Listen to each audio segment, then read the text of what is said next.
మహేష్ బాబు ఒక hero. Directors delight అని అందరూ ఎందుకు చెప్తారంటే, తను డైరెక్టర్స్‌కి ఇచ్చే ఒక ఫ్రీడమ్ అంతా ఇంత కాదు.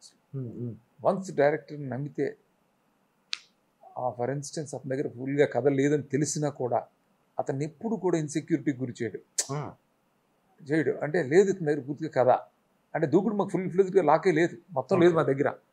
కానీ తను ఇచ్చిన కాన్ఫిడెన్స్‌తోనే అంత క్లాసిక్ అది అయింది అంటే, నేను ఎక్కువ క్రెడిట్ మహేష్‌కి ఎందుకు ఇస్తానంటే, మహేష్ బాబుకి తను నన్ను ఎక్కడ ప్రెషర్ పెట్టలా. ఈయన చేస్తాడు అనే నమ్మకంతో వదిలేయటం ఉంటుంది చూసావా, దానివల్లే అలాంటి క్లాసిక్స్ వస్తాయి. సో, దూకుడు నేను ఫుల్ మొత్తం కథ తనకి చెప్పలేదు నేను. హాఫ్ అన్ అవర్ విన్నాడు తను. విని ఓకే చేసి నా మీద నమ్మకంతో వదిలేసినప్పుడు తనకి అన్నీ తెలుసు. విపరీతంగా సినిమాలు చూస్తాడు. వరల్డ్ సినిమా మొత్తం తెలుసు. సో, టెక్నిక్ సైడ్ కానీ అన్ని విధాలన్నిటి మీద తనకు నాలెడ్జ్ ఉంటుంది. ఉన్నా కూడా తను ఎప్పుడు కూడా ప్రెషరైజ్ చేయడు.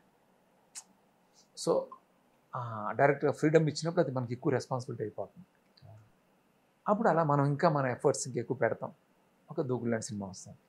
ఎన్టీఆర్ గారికి ఏం చెప్తే స్క్రిప్ట్ లాగా అవుతుందని మీకు? తారక్ కూడా పాపం ఫ్రాంక్‌గా నన్ను మొత్తం కథ అడగటం కానీ ఏమి చేయలే. అది ఆ భాషకి కథే లేదు ఫ్రాంక్‌గా. అదే చెప్పారు. అంతే ఉంది. నా మీద నమ్మకంతోటే తను పూర్తిగా సరెండర్ చేయటం, అన్ని వేరియేషన్‌లు అన్నీ చేయటం, నన్ను నమ్మి చేసాడు తను. ఆ సినిమా అక్కడ కూడా అలాగే వర్కౌట్ అయింది.